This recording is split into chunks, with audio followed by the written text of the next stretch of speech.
All right. And we are live, everybody. I want to thank everybody for joining us tonight. I see Caitlin's already in the chat. There's Daddy Bog. Hey, Daddy Bog, I sent you a link. Why don't you come on the show and help us out, buddy? Anyway, so here's my co-host Dan McNew here from Just the Facts Man. Fantastic show of his own. But what's great is he's got a scene from the Summer of Love playing in the background as his screen. Anyway, so I want to thank everybody for joining us tonight. The show has been growing. I'm very excited about it. We're gaining momentum. We're gaining subscribers. We're having a lot of fun. I was sorry I missed last week's show. Betty and I had to go out of town for 4 days.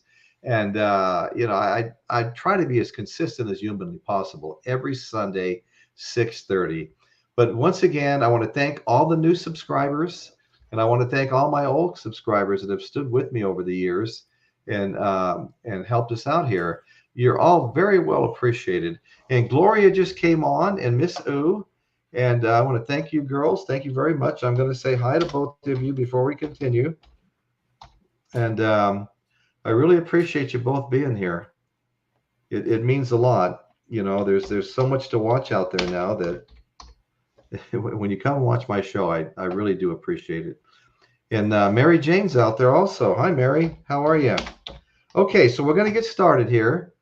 What we're going to be talking about tonight is the Summer of Love, an American experience. Now, the Summer of Love was 1967, primarily in Haight-Ashbury in San Francisco, and an estimated 100,000 people, not just from across the United States, but from other countries as well, migrated in search of something new to the Haight-Ashbury area of San Francisco. Now, why and how did this all start? Well, I've got some theories on that. Okay, the mid 60s, in particular 66, 67, were some of the most tumultuous times the United States of America have ever had. I mean, the country was on fire with protest. We had the Vietnam War protests, which were getting more and more violent all the time. In fact, they were protesting the Vietnam War at Kent State University in Ohio, and the National Guard was there, and they shot and killed 4 students. You know, afterward, Crosby, Stills, Nash and Young wrote that famous song, Ohio, and it starts out, "Tin soldiers and Nixon's coming. We're finally on our own." And you can see the divide between the youth of America just from those lyrics. And I mean, you couldn't have put it better. We're finally on our own. And there was so much protest going on. Like I said, the Vietnam War was crazy. Those protests were just out of control. You had the women's movement. You had the environmental movement. You had the gay movement. You had Cesar Chavez this very year leading the United Workers movement, trying to get them a decent wage for the work they were doing. I mean, I can't even imagine, Dan, if you and I were field workers, what a salad would cost. It'd be like you'd have prime rib, ribeye, and then a salad on the menu, as far as price, because those people work hard. I spent a lot of time working with them down in Guadalupe, California, building affordable housing and stuff like that. And I see how hard they work. I mean, they work long hours out there, and it's backbreaking work too. And anyway, the Cesar Chavez movement has a little extra significance because it was based in Delano, California. And what a lot of people don't know, and why they would think that's significant to me, is when my grandfather and mother sold their farm in Eulogy, Texas, a little 40-acre dirt farm, no well. When it rained and they had crops, they had money, and when it didn't rain, they were the brokest people in the area. But when they sold that little 40-acre farm, where did they move to? They moved to Delano, California, where Cesar Chavez's movement sprung up, because they were farmers. And my father and his 11 siblings actually traveled in stayed in some of those migrant tents picking fruit. What you saw in the movie La Bamba about Richie Valens, that's what they were doing, traveling in those migrant camps and staying in tents. Well, my father and his brothers and sisters did that too. So yeah, we come from a farming background, and I can remember my cousin Alan McPherson living in Delano, and he said, "Hey Royce," he goes, "You see what's going on with all the farm workers and stuff, don't you?" And I said, "Yeah." He goes, "Well, sometimes they drive through our neighborhood honking the horn and shooting guns in the air. So the other night we drove through their neighborhood honking horns and shooting guns in the air." So anyway, so you had all these protests, the environmental movement, gay rights, women's movement, anti-Vietnam, student movement, civil rights. I mean, it was the very next year, in fact, that Martin Luther King, the very next year of 68, that both Martin Luther King, who was leading the civil rights movement peaceful protest, and Bobby Kennedy were both shot and killed in 1968. So it was a very crazy time in our history. So the underground alternative youth movement, which was dubbed the counterculture, we were against everything that was established norms, and it wasn't just in America. It was in Europe and other places, not just San Francisco, but it was going on in New York. It was going on across the country. But for some reason, San Francisco drew everybody in. Well, also in 1967, they were going to have the very first large music festival being held in San Francisco, and that was the Monterey Pop Festival. And that helped, it brought a lot more people and it brought a lot more musicians. And so that was the world's first major event. And Scott McKenzie wrote the song, "If you're going to San Francisco, be sure to wear some flowers in your hair." Just a huge hit. It was #1 in England and #4 in America. And that was written for the Monterey Pop, but it was adopted as the anthem for the Summer of Love. If you're going to San Francisco, wear flowers in your hair. So anyway, let's see who else has joined us. Looks like we've got Frank James here. Your brother Jesse coming too, buddy? Okay, so we got Frank James. Hi, Frank. How you doing, man? Appreciate seeing you here. Howdy from the communist state of California. Yeah, I know. I hear that. I hear that kind of stuff all the time. Being a Californian, and yeah, I guess I'm a proud Californian. When you grew up in Henderson, Nevada, population 18,000, right outside of Las Vegas, moving to California was like, the dream come true. Moving to California was an absolute dream come true. Now, yeah, things have changed over time, and it's ridiculous here. I went to put some diesel in my truck, and it usually clicks off at $100. So I walked up there to the 7-Eleven to grab a couple of things, and I came back and it was $198. And I was hoping it was full. It was like $6.50 a gallon for diesel. And oh my God. Yeah, and we're about to run out of diesel too. Well, I keep hearing that, Yeah, but it's stable here at about $6.50 a gallon. So I'm wondering if that's true. Well, they said it's going to hit the Northeast first. So they said, people in the Northeast, get ready. In about a week, we should be hitting the empty sign. And that's going to raise the cost of everything. Yeah, Frank hit the nail right on the head. All of these protests and all these movements that came out of the mid and late 60s, every one of them to a varying degree changed government policy, and perhaps most importantly, changed how almost every American lives today. They really did. I mean, these movements had a big impact. Some of them took a lot longer than I thought they would take, because I mean, the place was really burning down back then. It was something else. Well, keep in mind too that the hippie culture in 1967, those people are now the ones running the country. They are now the ones running the country. I mean, look at President Obama. I mean, ex-President Obama, he admitted using cocaine and things like that. And it's Mary Jane's husband was a Vietnam vet. Well, hey, I take my hat off to him, all my respect. And we did totally respect the soldiers. Everybody did. It was what we didn't respect was some of the things the government was getting us involved with. And that didn't seem to have an exit strategy. Angela, how you doing, Angela? Good to see you. We're talking about, I don't know if I call them the good old days anymore or not. I've kind of matured over time. During the Summer of Love, I was only 10 years old at the time. So, my last trip out to Haight-Ashbury, I got to meet some of the elders, is what they call them, the people that they kind of run the place. And they were in their early 60s then. And that was been almost 25 years ago. So Yeah. The elders of Haight-Ashbury have really aged on.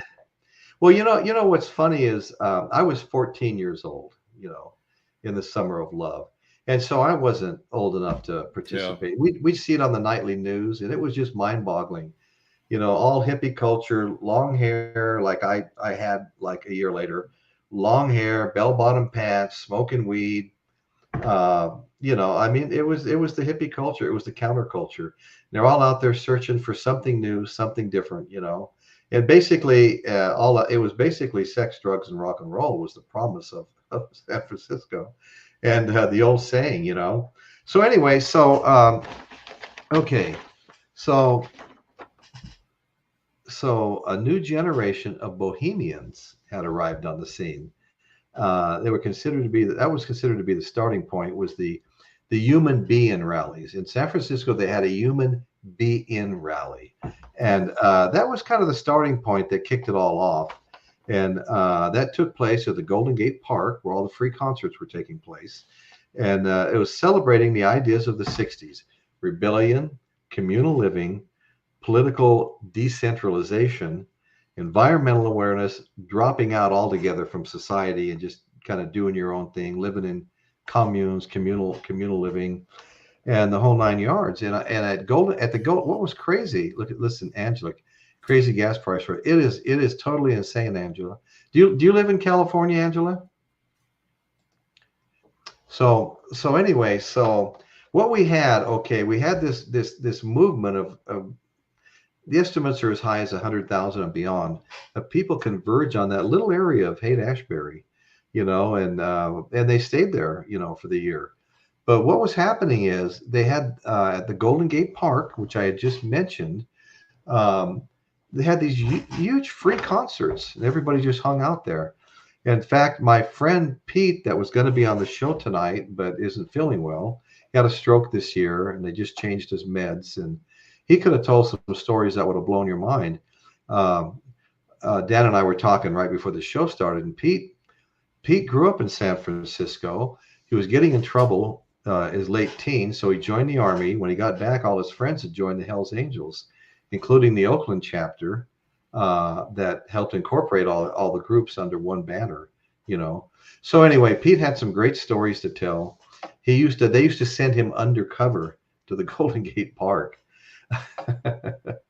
And I'll make this comment now. He told me one time, he goes, Royce, when you were at the Golden Gate Park, he said, everybody was so high and partying, and he says, if you couldn't get laid, there was something wrong with you. So that's what my cop buddy was doing. But anyway, wild stories. This guy sailed his sailboat 3 times to Hawaii, multiple times down to the tip of Baja, and waterman. He dove, he surfed. He got me into surfing. I surfed today because of Pete, 20 years ago or so, 25 years ago, getting me into it. And we sailed his sailboat out to the Channel Islands to go surfing, a place called the Ranch. You had to boat in because the ranch owners would they didn't want you walking in. You had to boat in. You had to boat in or walk in the center of the railroad tracks, which was not their property, So anyway, so that would have been some crazy stories. But anyway, so here we are. We're in San Francisco. Rebellion, communal living. The Haight-Ashbury was it was a disinfected group. It became the focal point of the counterculture, and many of the things I either mentioned. I've got notes here. The media was calling it the Summer of Love to put a positive spin on it. Because it was, they were druggy, long hair, hippie gatherings, and they were being portrayed negatively in some of the media. So the city put a positive spin, And psychedelic music had its moments there too. You had the Beatles, 1967, Sgt. Pepper's Lonely Hearts Club Band. That was released on June 1st. Other key albums include Jimi Hendrix, Are You Experienced?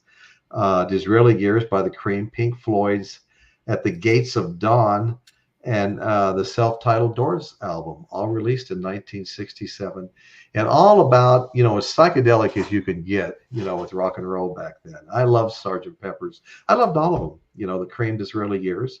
Oh, that was the very first 8-track I ever bought, that and Creedence Clearwater Bayou Country. And I listen to that music today, and I've listened to it for hours and days on end, and still love it today. So, Dan, what were you listening to back then? You're a little younger than me, a couple of years, and So in 1967, I would say it's probably the Monkees. okay. I think that's what a, You know what? We talked about this last week on our Laurel Canyon show. What I read was everybody loved to party with the Monkees. They oh just yeah. really enjoyed them, and they had some hit songs. They were a good band. And you know what? I was still a kid too, and we watched their show every week, and we really enjoyed it. And the funny thing about the Laurel Canyon story and the Monkees was Peter Tork's house in Laurel Canyon. Peter Tork, we talked about this, but Peter Tork insisted if you came to his parties, you had to be naked. So Peter Tork greeted everybody at the door completely nude, and they'd party all night, drink, take drugs, play music, and in the morning, people would be stumbling around nude still. I think that's a great story. Okay. Now, one of the things I noticed too, the difference between Laurel Canyon and Haight-Ashbury. Laurel Canyon seemed to be the place where the musicians gathered and lived, and Yeah, and partied. that's exactly right. And Haight-Ashbury, sure, you had the Grateful Dead, Jefferson, Airplane, and some Right, other bands there. right, Quicksilver Messenger Service, but right. it was mainly, Haight-Ashbury, even in '67, because of that song you mentioned. If you go into San Francisco, Yeah, if you're going to San Francisco, yeah. now that song brought a surge of people out there. Oh, And, yeah. and the thing is, it was mainly a lot of it was just tourism too. People just Yeah, wanted to no, go out that's there. right. They Yeah, just wanted to see what was going on. Not everybody stayed, but in right. '67, it was just a big surge of people out there went out there because that was the birth of the hippies, and Yeah, also no, that's exactly right. also that's where all the acid trips really started too. Was in Haight-Ashbury. Timothy Leary used to hang out there, and Absolutely. Timothy Leary was the acid guru, college professor. I think it was like a psychologist or yeah. something like that. And he wound up getting, that was, acid wasn't illegal. It They didn't become illegal. They didn't even really know what it was yet. Well, But it he didn't. wound up, It didn't become illegal till October of '67. As a matter of fact, October of '67 is when it became illegal in California. yeah, and he wound up living in Algiers with some of the Black Panthers that were hiding out that would have been put in jail if they came back. So he was living with those guys. And anyway, he did his share of jail time. But I want to give a shout out to a couple of people here. We've got Eddie's Physical Media, and I try to get to his show whenever I can. I think I've been trying to catch a show every week. And Eddie plays music that a lot of it, like he had some of this stuff on the last show I was watching that had to do with outer space, But he plays the coolest stuff, most of which I've never heard of before, and I always come away liking it. He's really got a good ear, so he plays album after album on his show. And he's a lot of fun to go to his show. He's got a pretty hop and chat, himself. And I want to also give a shout out, of course, to my co-host Dan McNew, just the facts man. Dan's been oh my God, podcaster for I don't know how long, before they were even called podcasters, I guess. But he's got some huge shows with 1 million hits on them and stuff, some videos he made. And Dan does a lot. He goes to a lot of places and a lot of interesting things. He's really good with the technical stuff because of his background. And as you can see, Haight-Ashbury in the Summer's Love is playing on the screen behind him. And we really appreciate Dan. He brings so much to the table. And then Caitlin Stoddard's got a show. Caitlin Stoddard, I a lot of times she's on when I'm at work on a construction site where it's noisy. Sometimes I'll listen and catch part of it. And sometimes I just can't because of the situation. Like I'm hanging on for dear life or something, or holding something so heavy and trying to nail it with a nail gun. Anyway, Caitlin's Corner. Please check out Caitlin's Corner. Please check out Eddie's Physical Media. And please check out Dan McNew, just the facts man. All wonderful shows. And Angela has a show. Don't overlook Angela. I've been to Angela's show, and she's really cool. And I really enjoy going to her podcast. And we really appreciate her being here as well. So so we're going to get back to the concerts in San Francisco at the Golden Gate Park. And I've got a couple of pictures. I'm going to put this up in front of the chat here for a minute. And, the Golden Gate Park was a really active place. Here's a picture of just partying at the Golden Gate Park. Kind of a cool picture. But for concerts there, we had, oh my God. Well, the Grateful Dead is like Grateful Dead and Jefferson Airplane are probably the most well, I can't say that either. Janis Joplin. Yeah. And these guys, Janis Joplin, the Grateful Dead, Jefferson Airplane, Big Brother and the Holding Company, Quicksilver Messenger Service, all of these bands, including Santana, always opened for the Grateful Dead, so they were there too. In fact, when Santana got to Woodstock, they didn't even have a single album out. The Grateful Dead hooked them up to be able to play there, and they left. Huge act. I mean, when Woodstock was over, Santana was one of my favorite bands at the time.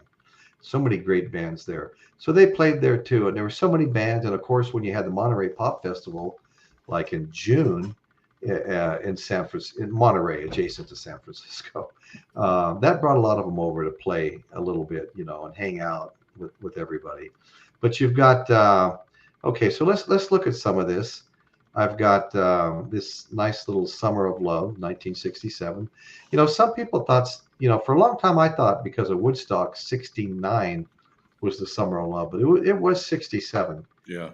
And okay, and then you've got Topless Girl there at Golden Gate Park. Kind of looked like Yoko Ono at first.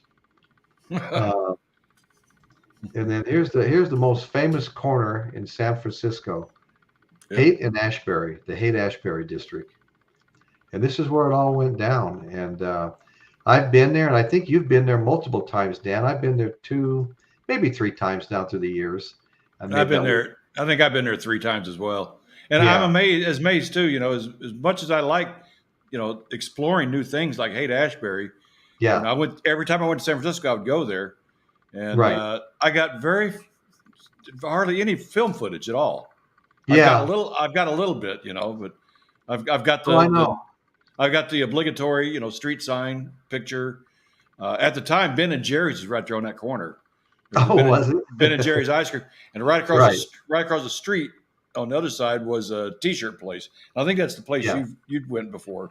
Yeah, that might have been Goodfellas, I think it's called. Yeah, maybe. Real colorful building, no, it's a cool place to visit. I hadn't been there in a number of years when I went and made that little travel vlog. I have 175 videos on my channel right now, and if you're watching the show and maybe you're not in the chat but you're just watching, go to the show, go to the channel. If you're not already a subscriber, please hit the subscribe button and hit the notification bell. It'll let you know, just a little alert.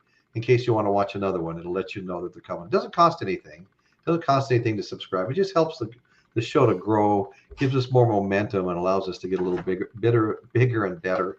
So anyway, please subscribe if you haven't already. And like I said, hit the notification bell. If you don't mind hitting the thumbs up, there's a thumbs up on the screen.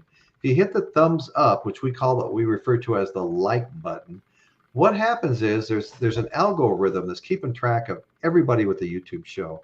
And if you continue to get a lot of thumbs up, it tells the algorithm that people like this. And then when people are doing a search on YouTube for something to watch, which gets done all day long, they'll say, oh, hey, this is kind of a fit for this guy over here who's getting all these thumbs up.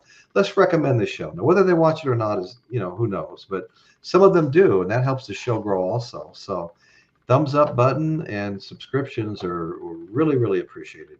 Okay, let's look at a couple more pictures now. We're working our way up here. Okay, we've got, no video would be complete without pictures of the Grateful Dead, okay? So here we go. Here's the Grateful Dead, Jerry Garcia, top right. I've actually been to that house. No. I've actually been to that house. Oh, have you? Okay. Yeah, I can't remember the name of the street, but I know the address is 710. Oh, no kidding! That's great memory, buddy. It's kind of last time I was there was I think it was painted purple. Okay. I do have pictures of that somewhere. There's Jerry Garcia in the background. Here they are playing at of all places, Golden Gate Park. And okay, this was my advertisement on YouTube not YouTube, but Facebook for the show. And painted up hippie van. I had a couple of friends with these, and what a fun thing to have, especially for a teenager, a van. Hey, Royce. Yes. Have you ever walked across the Golden Gate Bridge? No, I've never walked. I've driven it, but I haven't walked. I don't recommend it. It's a long ass bridge. It is a long bridge. Yes. My Navy buddy and me and my wife, we decided, well, we're going to walk across it. Just say we did it. That thing's like 2.5 miles. Oh, Jesus. And then when you get to the other side, there's no taxi service to get back, because I didn't want to walk back across again. It's a 5-mile walk. Yeah. So, but we was able to. There was a phone there, and we were able to call a cab. And after about a 30-minute wait, they picked us up. Dan, can you feel it swaying back and forth? No. Okay. No. Okay. But what was funny, my buddy though, he's afraid of heights. And so when we were walking, I was walking right next to Raylan, videotaping, off the bridge. You can see Alcatraz from the Golden Gate Bridge, and beautiful shot of downtown San Francisco. He was standing as close as he could to the roadway, away from the edge. He did not want to get near the edge, but that was a good experience. Oh yeah. Now that it's over with, right? Okay, now I'm going to show this next picture, and I had really put this up because I thought Pete was coming on, my next door neighbor that was friends with a bunch of these guys. These guys fit right in. This was like the heyday for them. Picture of the Oakland Hells Angels, and these guys, I mean, they'd had their long hair and things like that for years, and the way they dressed and stuff, and all of a sudden the Summer of Love hit, and they were almost like celebrities, from what I understand. Is that the same chapter that was bodyguard? I mean, that was doing security for the Monterey Pop? Yeah. Now, you know what? I'm not sure about that. Yeah. There's Janice. Well, what a great bluesy voice she had, I mean, she could sing a song without any backing music and it would sound fantastic. She was just really, really, really talented. Okay, let's get back to our chat now. We've been away for too long. Okay, so Angela, you've been to that corner of Haight-Ashbury, I assume you're talking about. Yeah. I've got a little short travel vlog, 8 or 10 minutes on my YouTube channel under tours of famous places. And I filmed that corner there and stuff. One thing something I always wondered about, every time I went to Haight-Ashbury, to that corner, there's some power lines or telephone lines right above the street sign. And there's always a pair of shoes dangling from it. And yes. Yeah. And there still are. I don't know if that's a thing or what that is, but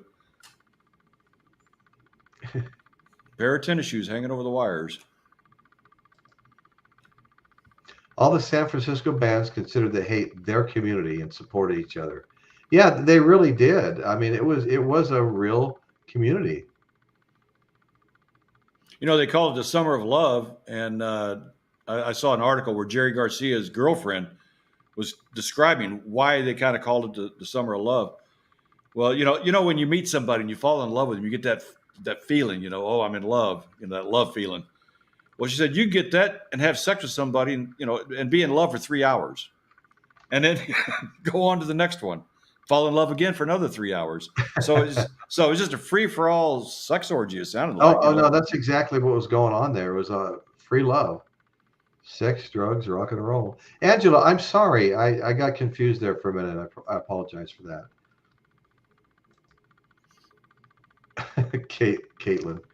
Caitlin's a crack up. Jumps up and down. You know what, folks? I'm going to put a link up right now. And if anybody would like to jump on and join us, we're going to just invite you to do that, okay? The last time I was out at Haight-Ashbury was in 1998, so it's been 24 years ago. And my wife didn't go with me on that trip. I went out there by myself. Okay. And she told me, she goes, well, when you go out to Haight-Ashbury, she goes, I want you to get me one of these little hip bracelets. Every time she went out there, she had these little hippie girls would make a hip bracelet for her. They'd sell them. Okay, a hemp bracelet. Yeah. Okay. And so I said, all right. So I go out there and go to Haight-Ashbury. I'm right at the Haight-Ashbury corner. and there's a little hippie girl there. And I told her, I said, hey, can you get me, make me a hemp bracelet? I don't know if I should be telling the story or not, but it has been 24 years. And I thought, you know what?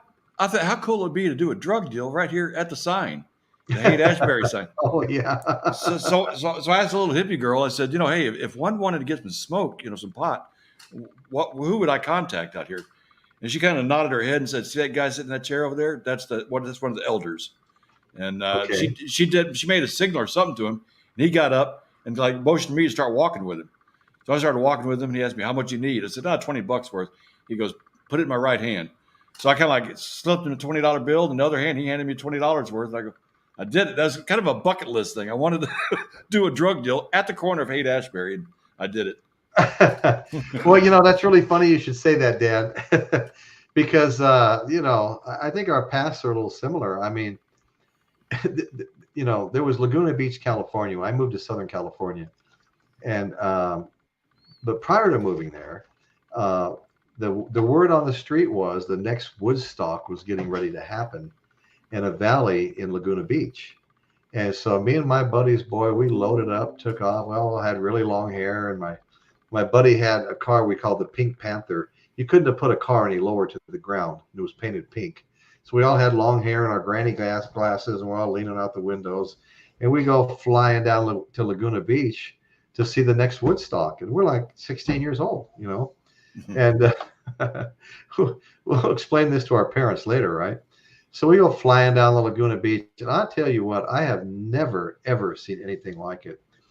We slowly pulled into the Taco Bell, which had an upsloping driveway, and his car was scraping going up the driveway. J.C. White, the guy's like 6'5", weighed about 145 pounds. And one of my friend's older brothers nicknamed him Clickety Clack because it was like he was so skinny. It was like clickety clack.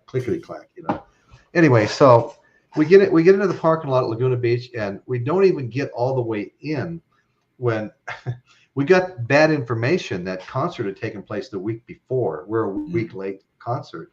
But these people, kind of like the Summer of Love that came from all over the country to see what was being billed as the next Woodstock, were all, it seemed like there was 100 of them at the Taco Bell in Laguna Beach, and they mobbed the car.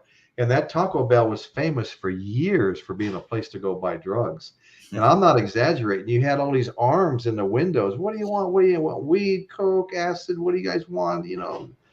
Horse tranquilizer, whatever you guys want. But I mean, they were selling everything under the sun,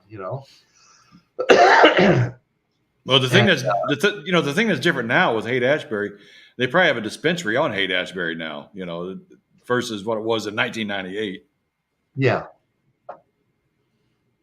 Yeah. So it was wild because there was some older guy there that one of our friends knew through something, and he lived in some, actually a nice house in Laguna Beach. He dressed like some kind of I don't know, some kind of Indian meditation guy, some big robe with beads and stuff, and long hair, of course. And he invited us in, and he had this gigantic pipe on the floor with about 8 hoses on it. And we're all sitting around, smoking weed with him and stuff like that. And now we're touring Laguna Beach, and we're going to these like hostel type places. Not hostility, but hostel. Yeah, live in a room, and there's a bathroom down the hall that 8 people share. But anyway, so we're up in these places, and all the doors are open, and people are running back and forth and coming in and out of these open doors and stuff like that. It was like everybody's high, and there's stuff everywhere, and it was just like, I mean, something I'll never see again. I didn't expect to see that either, but it was really a wild, wild time. I mean, and so as soon as I turned 18, I moved to California, and I left as soon as I finished painting my car. The paint was still wet. Look at this. Boggs, you wuss, get on there. So anyway, it was a pretty crazy time there. It was, this was only a few years after the Summer of Love and only 2 years after Woodstock, And so it was all in, it was full bore down there. I mean, the Grateful Dead was playing on the radio all day long, driving that train high on cocaine. Casey Jones, you better watch your speed. And anyway, so it was just crazy. They had a little newspaper they put out that was rating all the drugs that were on the street, letting you know if there was something that was too strong and too dangerous, and it just all kinds of stuff that, I mean, I couldn't even fathom, in Henderson, Nevada, where I just left, because in Henderson we were a little isolated.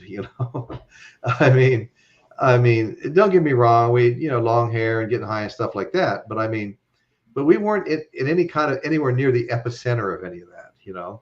And people were getting, and it was, I mean, if they found a seed in your carpet, you might get arrested for possession. And you get pulled over, again, your long hair and stuff, you get pulled over, and they'd go through your whole car, and looking for the slightest, like I said, a seed, And so anyway, people were getting arrested right and left for, that kind of stuff. And so it was, we were all getting in trouble. Don't get me wrong. It was, we all got out of control, 17, 18 years old, Now, So, who put out that newspaper you said? Where was that being put out well, I at? think there was one that was called the Free Press, I think it was called. Because Haight-Ashbury had a newspaper. I don't know how often it came out, but called the Oracle. The Oracle. And it basically turned into, at least what I read, was a book on how to do drugs. Well, that's how this Free Press paper was too. And you seemed like everywhere you went over to visit friends' house. Everybody had one laying on their coffee table. Yeah. But anyway, so it was a crazy time, and it all started right there. Well, before Haight-Ashbury, it was going on to some of the universities already. It hadn't gotten that big, but that whole bohemian thing came about from the Beat generation. And there was characters like Jack Kerouac and Allen Ginsberg, and those guys were all like leaders of the counterculture, and the Golden Gate Park was a big thing. Haight-Ashbury, let's see, but mostly infected students. The psychedelic music had its moment. It was just, like I said, it was the counterculture. Everybody was just trying to drop out. Everybody was just unhappy with the way the country was being ran, and wanted to change it. Wanted to change it, but didn't know how. But in Stanford University, it was kind of the launch of the counterculture movement. Was in Stanford University, where they had long been protesting, all the protest movements I mentioned earlier, the Vietnam War, segregation, all that stuff. They were protesting all that there, and that's where love, war, drugs, and the fight for equality were popular themes right there at Stanford. And so anyway, so the peak of the psychedelic rock years were between 67 and, of course, 69 at Woodstock. Basically, all these bands that were playing at Golden Gate Park and Monterey Pop were pretty much all at Woodstock, And so the beat went on. And one of my favorite stories about Woodstock, and I mentioned earlier that Santana, I just bought 7 albums. This guy made me a deal for $70, and one of them Santana's first album. 3 of them are Beatles albums, including the first Beatle album, and then one of them was Eric Burdon and the Animals' greatest hits. I mean, all stuff I really love. I listened to all 3 Beatles albums and Santana 2 days ago, right after I brought them home. And the guy's actually selling me a record player too. He's got an old Panasonic, and it's the kind where you can stack the albums up, 6 or 7 of them, and they drop one at a time. I don't know how good of an idea that is, to have them rubbing together a little bit and stuff like that. But he demonstrated it to me. It was kind of cool to watch. It reminded me of my parents' old record player, And this guy's really cool. He's got 400 or 500 albums for sale at this antique store in Paso Robles. He comes in several times a week and adds things, and gave me his phone number. Said if there's anything in particular you're looking for, give me a call. And so Betty said, I'm going to buy you that record player for your birthday, because if you look behind me, I didn't have anything in here to listen to music on. So I found a $20 5-disc CD player, CD changer.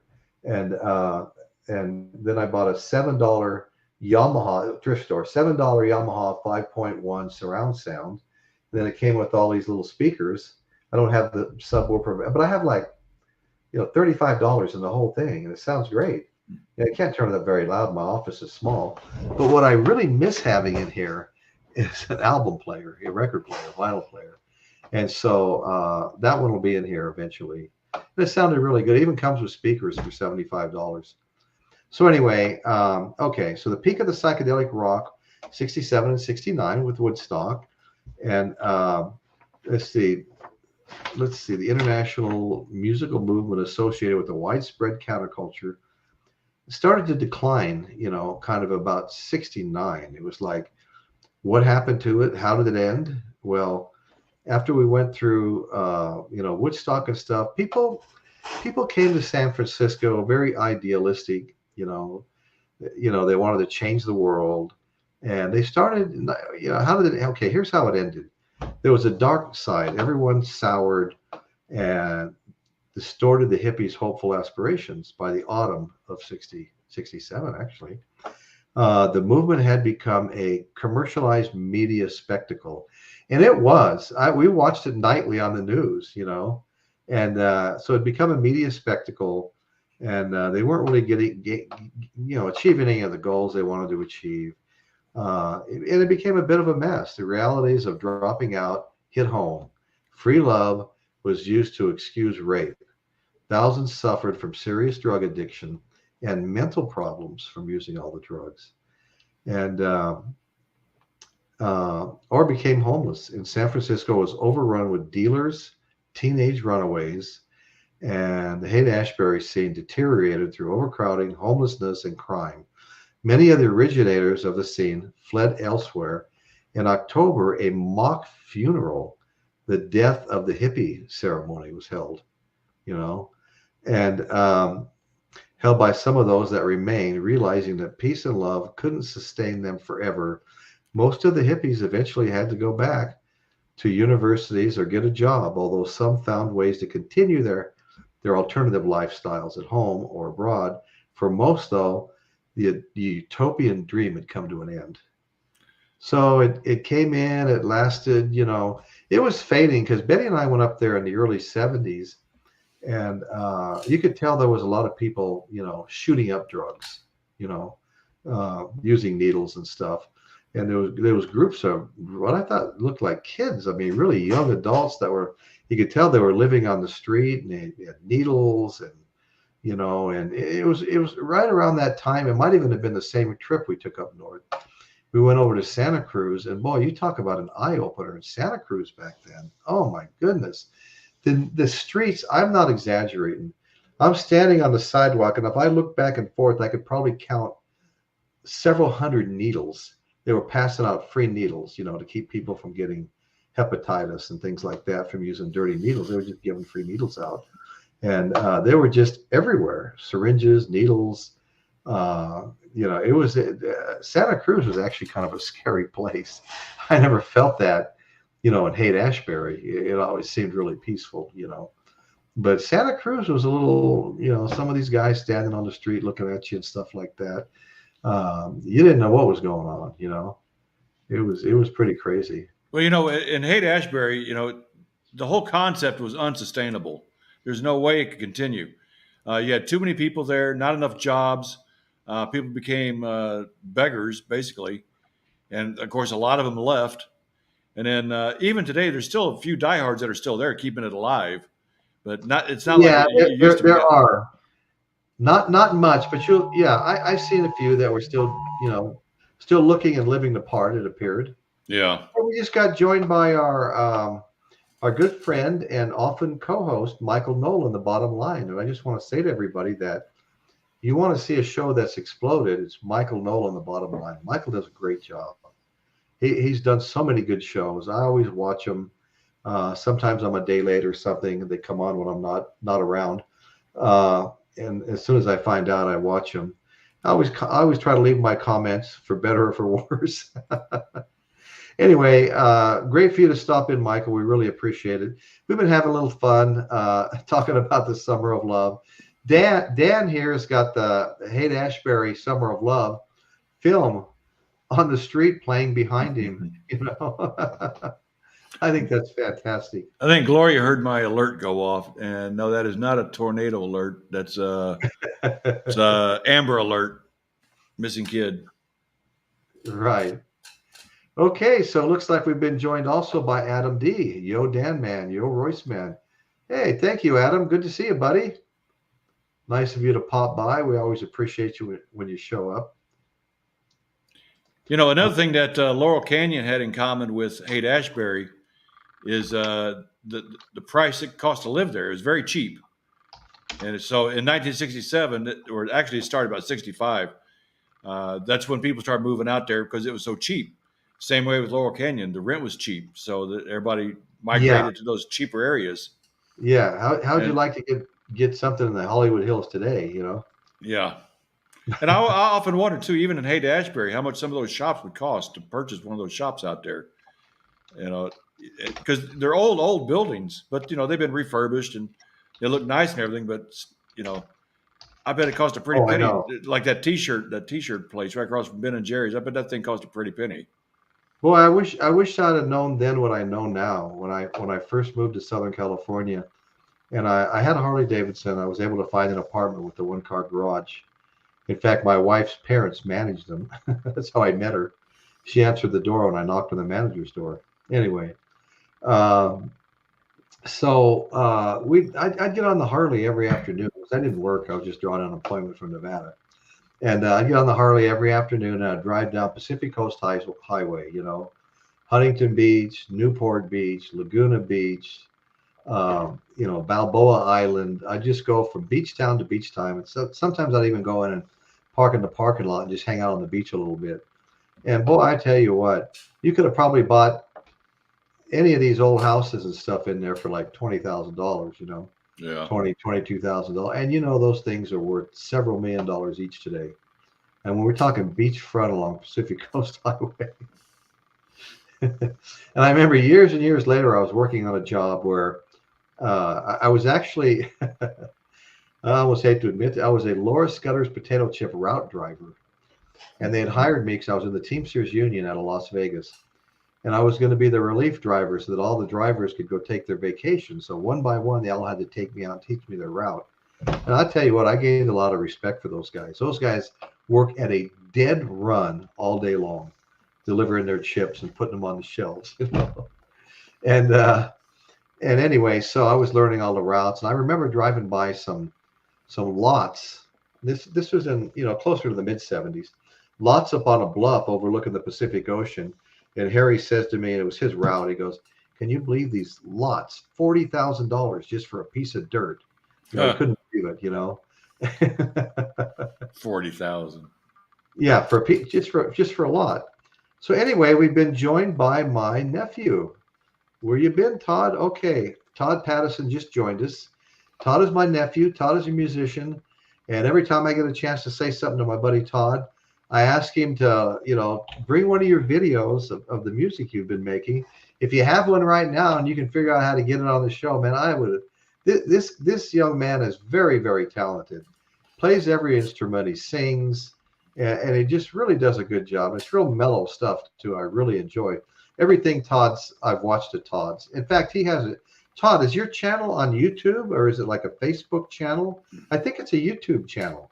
Yeah. Jelly does sound good. Okay, so yeah, I mean, look, okay, Todd Pattison Masquerade.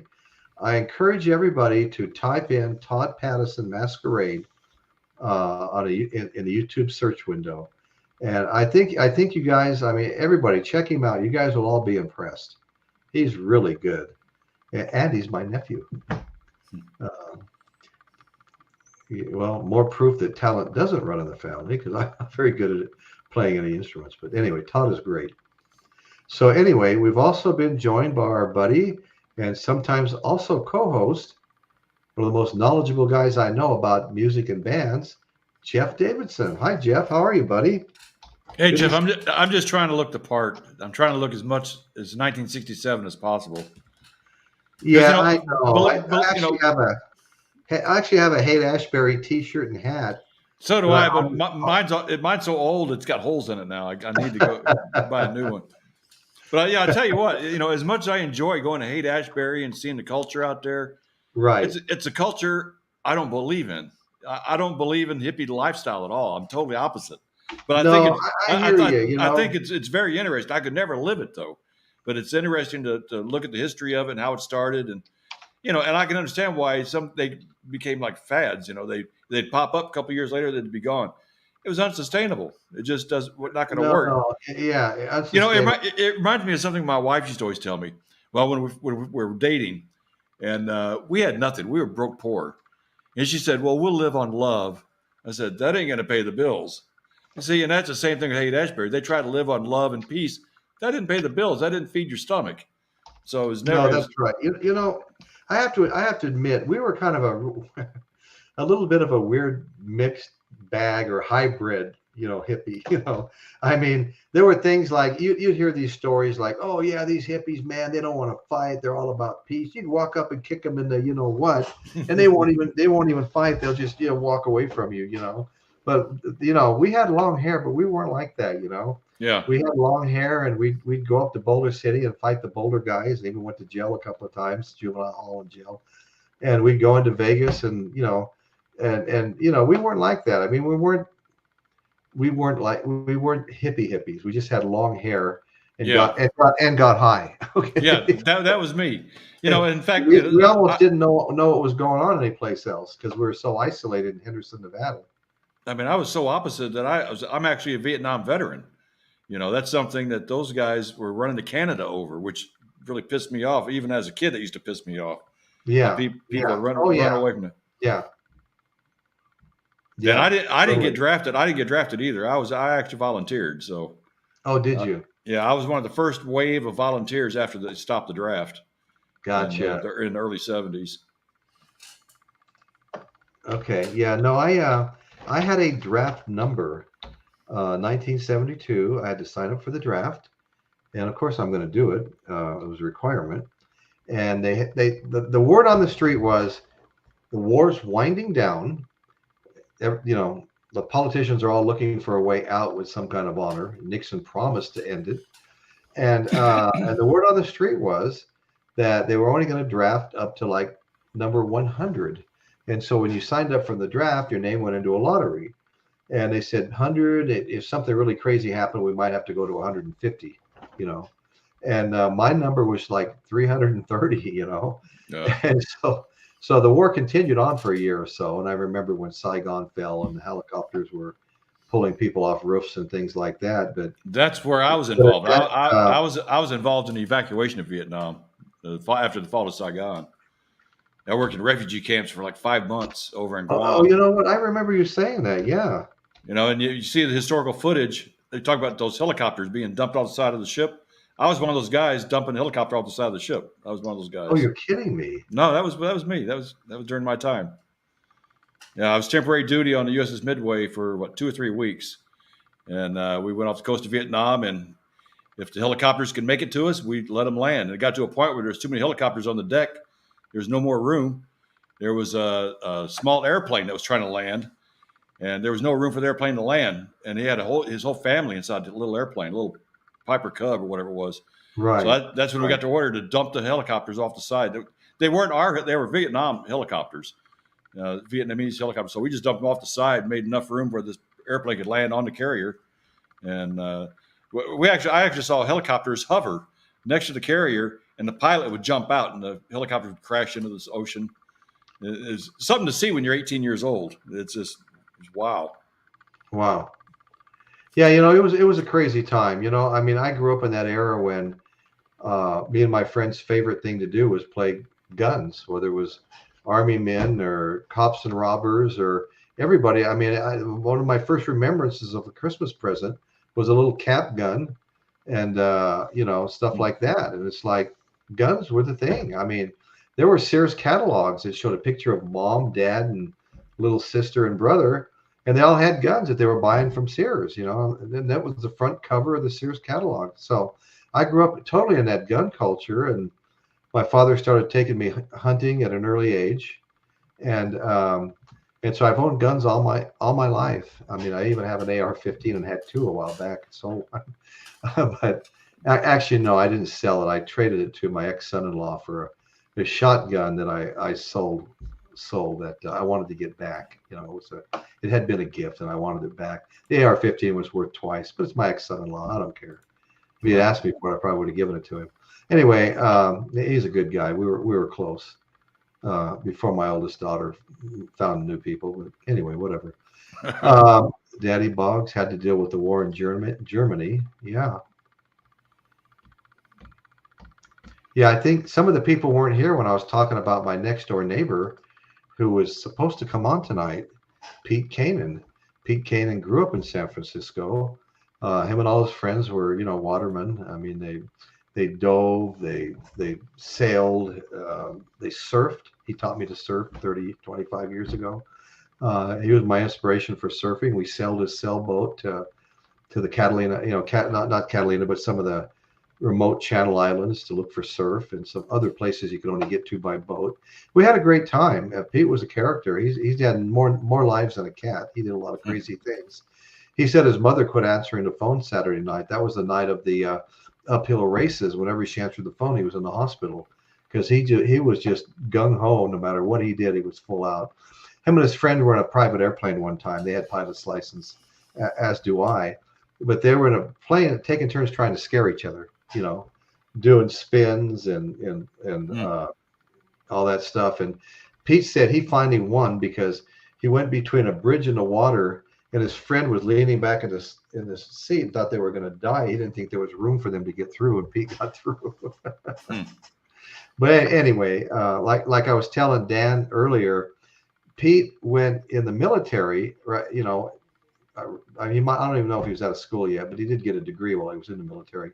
But he went in the military, and all the friends he was getting in trouble with, which is why he went in the military, they all joined the Hells Angels. When Pete got out, his friends were in the Hells Angels, and he became a San Francisco cop and had undercover duty in places like the Golden Gate Park in San Francisco.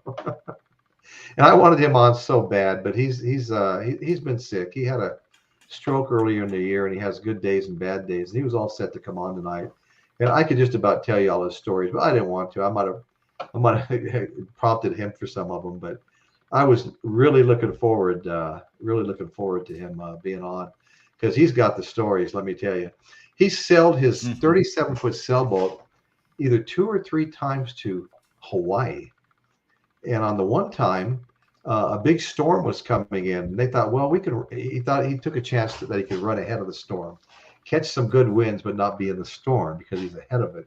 Well, it didn't work out. And he said he couldn't even look at his sailboat for like 6 months when he got back. And most of the people that were part of the crew, they never spoke to one another again because they all just hated each other. Everybody was wet. All the food was wet. Everybody was freezing. And it was just like the most miserable experience anybody had ever had. So Dolly Parton is now in the okay, hold on, daylight savings time. Yeah, Michael. Dolly Parton, Jeff, is now in the sorry. All right, you keep moving too fast. Okay. Dolly Parton, when was that? Was that tonight, Jeff? I think that was last night. I actually saw a video of her on stage singing Jolene with a bunch of other stars. Yeah. Okay. Well, she's a super talent. I don't know how many songs she's written, but none of them were rock songs as far as the Rock and Roll Hall of Fame. No, That's why people were complaining, actually. I thought it was pretty cool that she was singing Jolene with Rob Halford from Judas Priest. Oh, well, that's different. Okay. Talk about complete opposites. That definitely gives it a rock edge. Well, she said she did daylight savings, huh? She did say she felt like a rock star now, I guess, because of her induction. Oh, okay. Well, that's interesting. Some of our mutual friends keep talking about Taylor Swift. And I thought, well, I heard a few songs when she was younger. She's cheer captain. I'm on the bleachers, and they were really teeny bop. And so I haven't paid much attention to her over the years. But they were making a big deal out of her latest album because she's now got the 10 top hits on the Billboard Top 100. The first 1 through 10 are Taylor Swift. Well, she did release them all as singles from that album. But what's interesting is I thought, well, maybe there's something I'm missing here. And so I started listening to her newest album. I think it's called Midnight or Midnights. And no offense to anybody that likes her, it's just not me. I got to maybe the fifth song, and I just couldn't listen anymore. And I get why she's popular. Now think about this for a minute. When she first came out, now remember, we had Christina Aguilera, and we had who's the other one? He just did a big Vegas thing. Christina Aguilera and her fellow Mouseketeer was Britney Spears. Britney Spears. Okay, we had those two. When they came on the scene, they were kind of wholesome, and all the young girls from elementary school through high school just loved them. And they were wholesome, and their mothers would buy the girls the music, and they were glad there was a couple of wholesome ex-Mouseketeers to listen to. And then before you knew it, they became like, they were trying to out-diva each other and seeing who could wear the least amount of clothes and still be allowed on television. And so I think that kind of mothers weren't too happy about buying their music anymore. And then here comes Miley Cyrus, and she was in a similar thing, with Disney, some Disney show, Hannah Montana, right? And so when she hit the scene and started making albums, the mothers were excited again. Here's another wholesome, Disney Channel, and boom! Before you know it, I don't even need to go any further with that one. And so now here comes Britney Spears, and she's singing about cheerleading and high school boys and high school girls and high school things, And again, I mean, so now you have a couple of a new artist that has taken the place of all those other once wholesome artists, that the mothers can be excited that their young girls are watching and run out and buy the music for them to keep them watching it, so they don't switch to something else. So, and I, this is just my own personal philosophy. I think that plays into the popular. Michael, I'll tell you what, brother, that's exactly how I felt last. It was just last night I listened to it. It's just not my music, man. I'm sorry. I think my age plays into that too, because, when I see these young girls out there, wearing skimpy clothes and doing all these sexual things with their songs. Yeah. These kids are younger to be my kids. And I couldn't, it's just a turn off to me. I couldn't imagine my kids doing something like that, and so right. I'm just too old to look at that. This is the way I look at it. Right. Yeah. Well, you know what? I just, you can say what you want. People might accuse some of us of being stuck in our old music and stuff. But I'll tell you what, I cannot get in my car and drive for 45 minutes without a Led Zeppelin song coming on. And when we're traveling someplace that's an hour and a half away, and we've got to change the radio station 4 or 5 times, and every time I change it, find a station, a rock and roll station to listen to, it's the music I was listening to on the last channel. I mean, that has staying power. That really has staying power. And I love that music. Led Zeppelin. I listened to 3 Beatles albums yesterday. I just bought 3 Beatles albums that I found I was talking about that store I go to, the antique store, where the guy he must have the hugest selection. He's in there a couple of times a week, bringing new stuff in, mixing stuff up, taking some stuff out. And so he sold me 7 albums for $70. Some of them were marked, $20, $21. I got Santana's first album. I got, it may be an original press. I've got a first pressing of one of the Beatles albums was a first pressing, and one of them was the first Beatles album. I don't think that was the first pressing, but they're all aged albums, and I cleaned them all up, and they're all in excellent condition, and I really enjoyed listening to them. I was about to break out Revolver, Sgt. Pepper's, and some of the others that I have. My Beatles collection's kind of grown the last couple of years. I was doing nothing but album unboxing, as you know, Dan. You were with me a lot. Yeah. And we were just unboxing albums. And then I completely switched my show. I rarely even show an album anymore. And when I did that, it was a little bit of a relief to be able to stop spending money on albums, because it was a weekly search, Oh, this would make a good show, and anyway, so it just went on and on. But let's see. Brown Dog watched the 10th anniversary. Hee Haw was awesome on YouTube. Yeah, absolutely. What Beatles albums did I get? Well, Jeff, I'm just going to grab them because I haven't put them away yet. I think these are most of the albums I just bought for $70. We have, okay, this was the first press. Great condition too. It's 1970 Jimi Hendrix Band of Gypsies, first pressing. And the vinyl here is just pristine. Then I had the Santana 1. And I know you asked me about the Beatles. So let me get to that, Jeff. Okay. I've got, Something New, the Beatles. And there was something I found kind of interesting on, which one was it? The songs aren't on the album in the order. Oh, there was this one right here. Okay. And, this album has, oh my God, I mean, talk about some classics. I mean, Hey Jude, Revolution, Paperback Writer, I Should Have Known Better with a Girl Like You, Lady Madonna, Can't Buy Me Love, Don't Let Me Down, Ballad of John and Yoko, Rain, and Old Brown Shoe. But so they're in order here on the album, but on the cover, but they're not in order on the album itself. And I really enjoyed this one too, Something New, Something New. And it's got great songs on it. We've got Things We Said Today, Anytime at All, When I Get Home, Slow Down, Matchbox, Calm, Give 'Em Her Dying Hand. It's hard to say. I'll Cry Instead, Tell Me Why, and I Love Her. That's a great song, and I love her. I'm Happy Just to Dance with You, and If I Fell. And then the first Beatles album, okay, this one here is Meet the Beatles. They say it's the first album by England's phenomenal pop group. Okay, and of course, I Want to Hold Your Hand.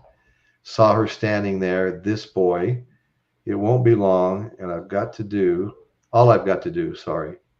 All My Lovin', Don't Bother Me, Little Child, Till There Was You, Hold Me Tight, I Want to Be Your Man, and Not a Second Time. But it's kind of amazing to think that at one time this was considered long hair. Yeah.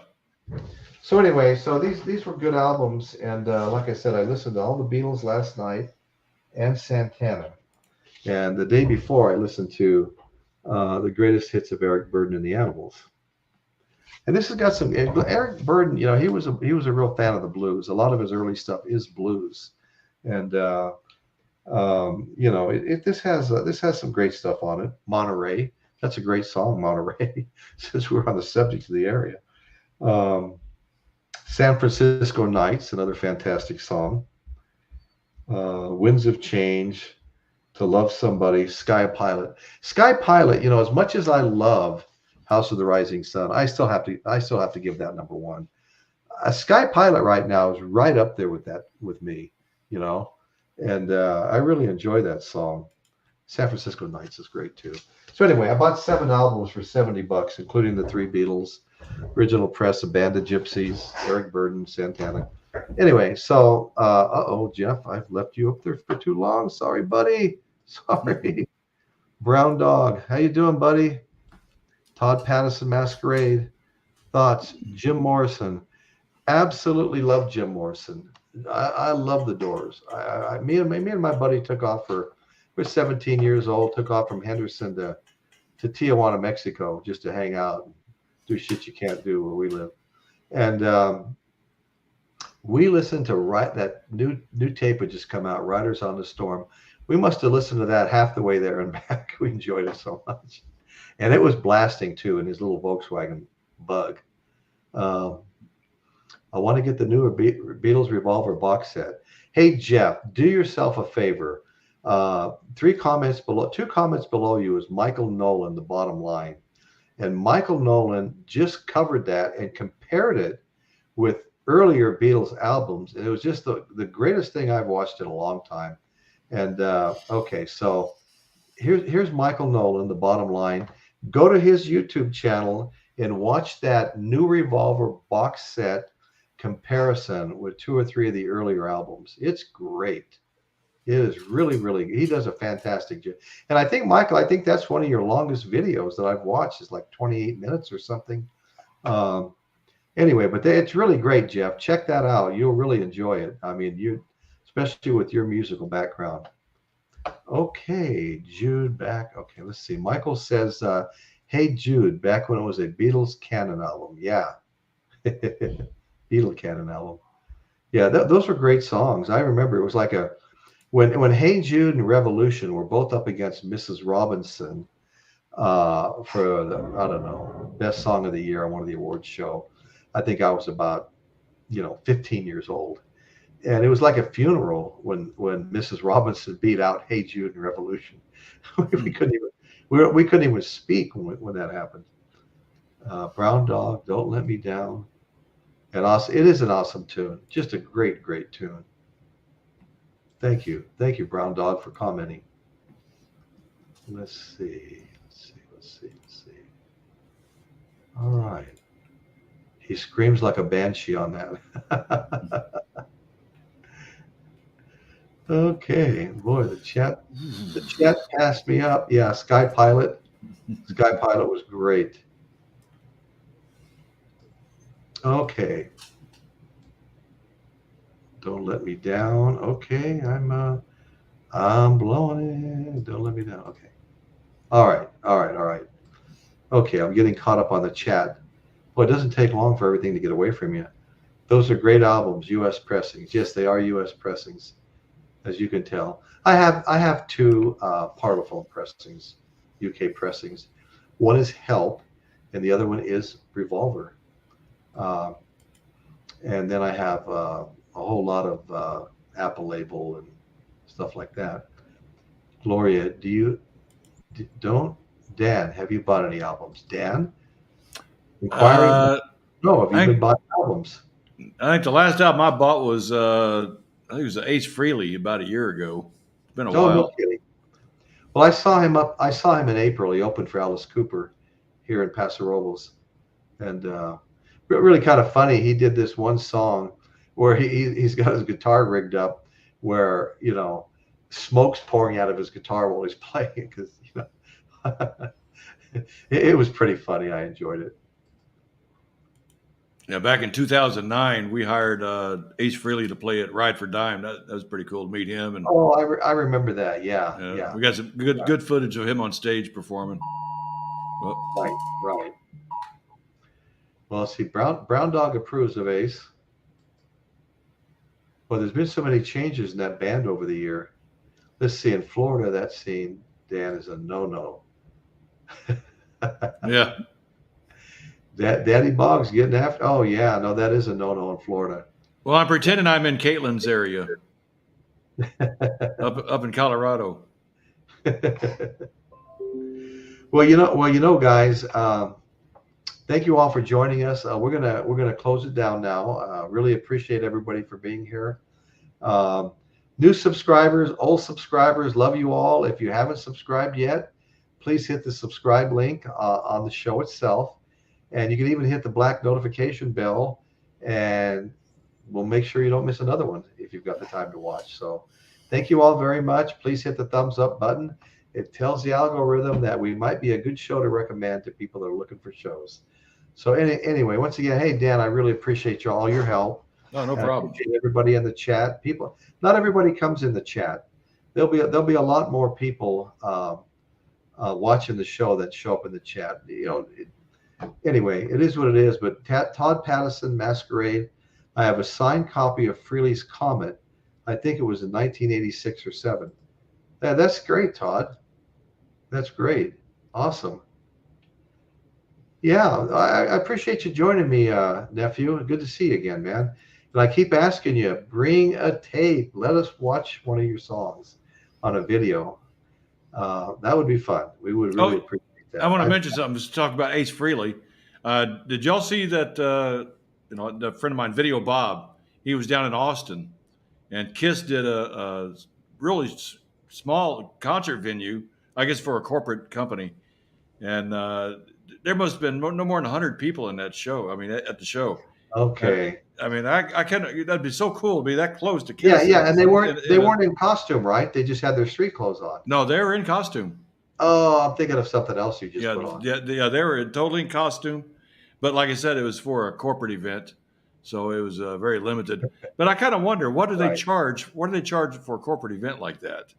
It's got to be. I don't know. I can't even imagine. A couple of $100,000, I would think. Well, it would have to be. I mean, what people pay for meet and greets, it'd have to be. Yeah. And of course, the corporation gets to write it off, which helps. Yeah, it was an unannounced concert, and in fact, when he was broadcasting, he said it was at a secret location. Yeah, they're full gear and full Kiss concert in a little bitty venue. And plus, they were just on that. I know Michael Altini sent a video of them on that Kiss tour, the Kiss cruise.